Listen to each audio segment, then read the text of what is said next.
आज चर्चा करते हैं ऋषिका रोमसा।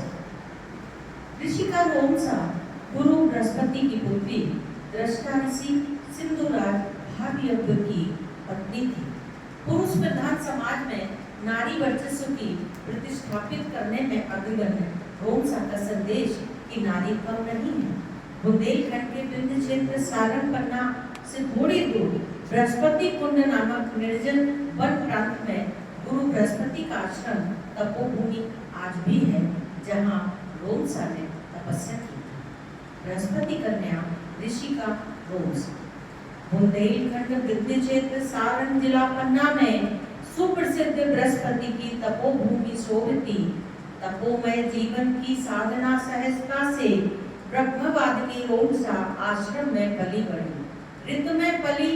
ऋत में गढ़ी सुकुमार सी रोमसा है इंद्र के मित्र भागयज्ञ की पत्नी, ऋषि पुत्री, सामर्थ्यवान, ज्ञानी, बुंदेलखंड की नारी शक्ति का प्रतीक ऋषिका रोमसा अपने अस्तित्व और वर्चस्व के लिए तत्पर प्राण प्रिय पति को देती उलाहना वेदनामयी। पति द्वारा पत्नी सहचरी में अयोग्यता देख परायेपन का बोध, हीन उपेक्षित भाव देख कहती रोमसा, तुम छू करके तो देखो, मेरे मन में, मेरे तन में, मेरे रोम रोम में यौवन की ऊर्जस्वित मधु उषा खिल रही है, जो मन के रेत की पूर्ण पीठिका है। कहती विश्वास नहीं ऋषिका रोमसा। आत्म निज में सिमटती बृहद आकाश थामे पति भागयज्ञ से कहती, अटल विश्वास मत हो, हे भागयज्ञ तुम पास आओ और बताओ, कार्य मेरे सामर्थ्य मेरी कहीं से भी कम न आको। रोम रोम में मेरे प्रस्फुटित ज्योतित यौवन परम रहस्य रोमांच दृष्टि रखने को करती प्रेरित। करे कामना पति से मांगे प्रश्नों का प्रति उत्तर, भाग्य प्रहर्ष दुख मुक्त हो पाती ब्रह्मत्व बृहस्पति कन्या ऋषिका रोमसा। नवल किरण सी असीम आनंद में निमग्न पति के परिहास दिखावटी प्रेम और मैत्री को स्त्री पुरुष शाश्वत संबंधों की अपेक्षा माने आत्मिक उल्लास लिए कर्म सौंदर्य के विशाल सागर में डूबती उतराती सी अक्लांत श्रम साधिका करती पति से प्रश्न, भाग्यवश तुमने मुझको निरख क्या लखा। पति प्रेम में आकंठ डूबी प्रेरणा संकल्पमयी बृहस्पति कन्या ऋषिका रोमसा। पति प्रेम में अनन्यता सीधे सच्चे भाव लिए लोक मर्यादा आभ्यंतर संकल्प विश्वास लिए मैत्रीपूर्ण संबंधों की श्रेष्ठता निरूपित कर पति के निम्न क्षुद्र विचारों का पटाक्षेप कर ललकारने वाली अनुपम चैतन्य ब्रह्म शक्ति जीवन यज्ञ में कर्म आहुति देने में सिद्धहस्त गांधार राज्य की संरक्षिका प्रोणा विष्का बृहस्पति कन्या ऋषिका रोमसा। मैं व्यस्त हूँ, आपसे कम नहीं हूँ। मर्मांतक शब्दवान नासूर पंडित अपने ही अपनों को जब अपने बन चलते मूल्य विहीन अर्थ जब पदक्षेप लक्ष्य हरते आत्म सम्मान शाश्वती सत्ता शब्द ब्रह्म बन पुरुषत्व पर कर जोड़ उपेक्षा से पा आत्मबल सीधा संवाद साध ऊर्जावान ज्ञान में चैतन्य शक्ति वैश्विक फलक पर अंकित कर स्वपहचान भक्ति बृहस्पति कन्या ऋषिका रोमसा। ऋषिका रोमसा का हमारे जीवन में क्या अवदान है, आइए जानते हैं। ऋषिका रोमसा के विषय में बहुत ही कम जानकारी है। पुराणों में इसके विषय में कोई विवरण नहीं मिलता है, महाभारत में उल्लेख नहीं है। ऐसे में जो कुछ प्राचीन भाष्यकारों ने कहा है उसी पर निर्भर होना पड़ता है। रोमसा बृहस्पति की पुत्री थी जो सिंधु राज्य स्वनय भागयज्ञ को ब्याही थी। स्वनय इंद्र का मित्र था। राजा भावयज्ञ ने अपनी पुत्री को ऋषि दीर्घतमा के पुत्र कक्षीवान को प्रदान किया। इस प्रकार इस बात में कोई संदेह नहीं है कि रोमसा ऋषि की पुत्री, ऋषि की पत्नी और अपने समकालीन महान श्रेष्ठ ऋषियों के समृद्ध परिवारों से जुड़ी हुई, जिसके योगक्षेम की चिंता स्वयं देवराज इंद्र करते थे। स्कंद पुराण के सेतुबंध खंड के 16वें अध्याय में यह आया है कि गंधमार्दन पर्वत के निकट दीर्घतमा के पुत्र कक्षीवान ऋषि ने भावयज्ञ स्वनय की पुत्री से विवाह किया था। बृहस्पति के आश्रम के संबंध में लोक श्रुति यह है कि यहाँ विंध्य क्षेत्र में अगस्त के पूर्व आश्रम के सारंग जिला पन्ना स्थान से थोड़ी दूर बृहस्पति कुंड नाम के प्रसिद्ध निर्जन वन प्रांत में बृहस्पति की तपोभूमि थी और राजा भावयज्ञ के सिंधु राजा।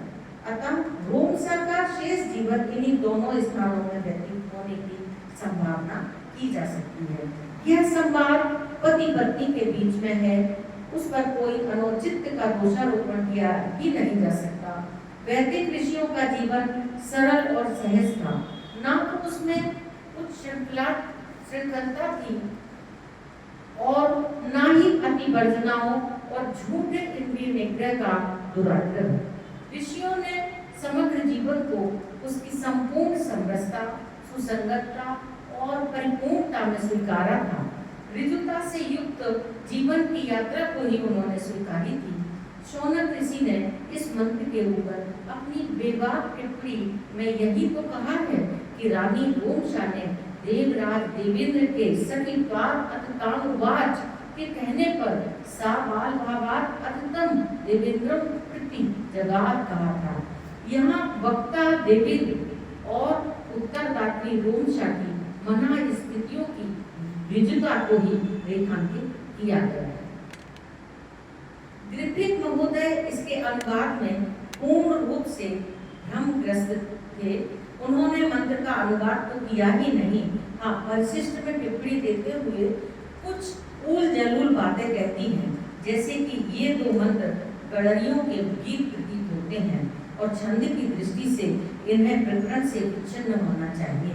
यह उनकी पुरानी आदत है, जब स्वयं की समझ में ना आए तो फिर ऐसी टिप्पणी कर दी जाए।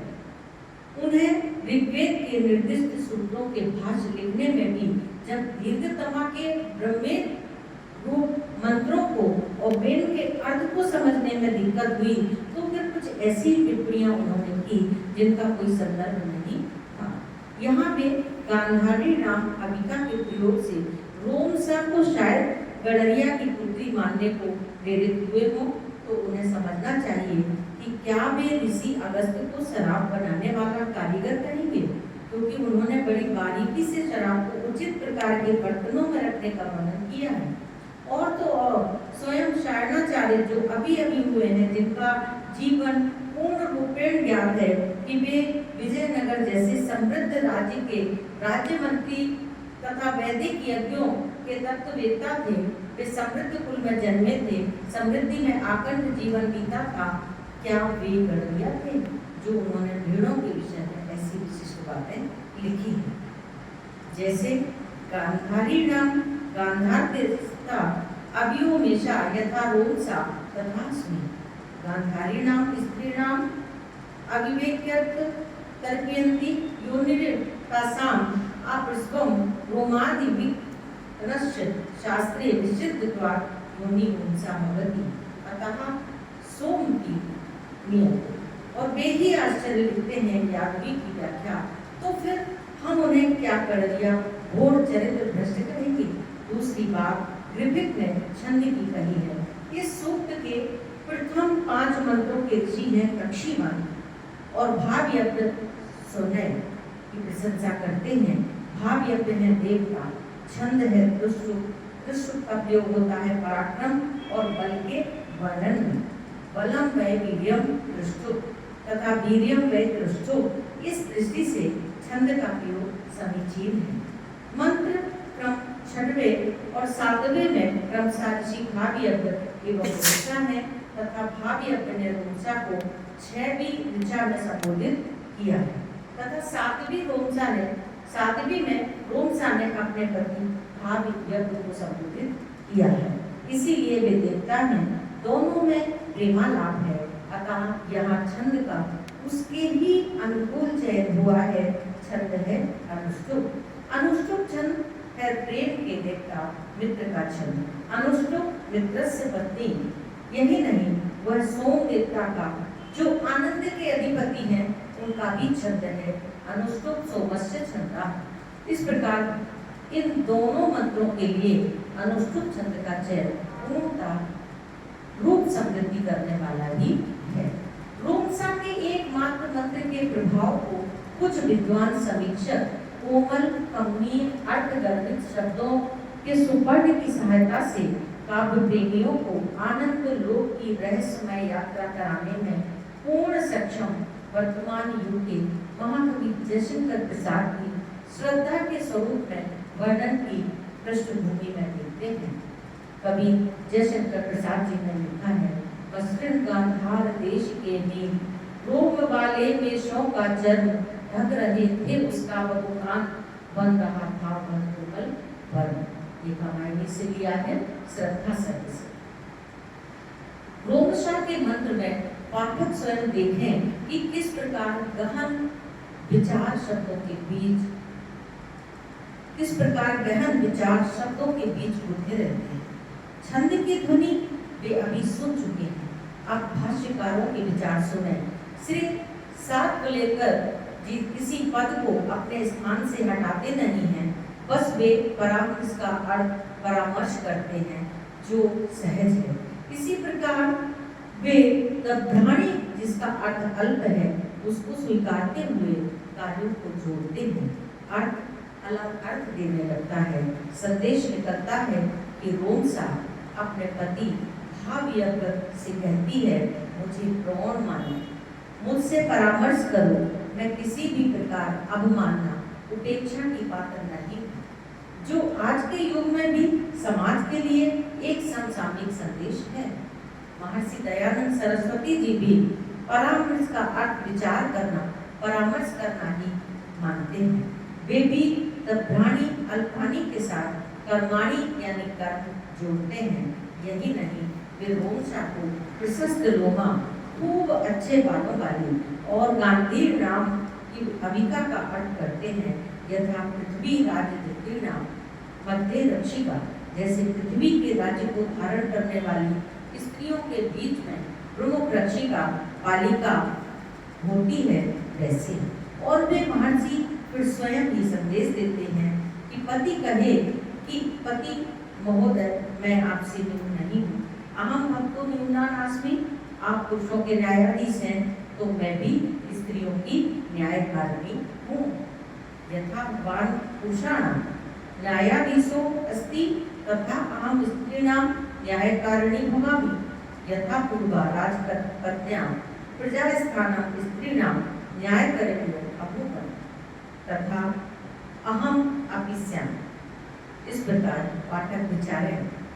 महर्षि के अनुसार यह रोमसा के सहस्त्रों वर्षों पूर्व का कथन वर्तमान युग के सामाजिक जीवन में कितना आवश्यक है। ऋषि का सूत्र रूप में वाक्य है, स्त्री पुरुष से न्यून नहीं, उसकी अपनी श्रेष्ठता है। धन्यवाद। जय हिंद, जय भारत, जय गुरुदेव।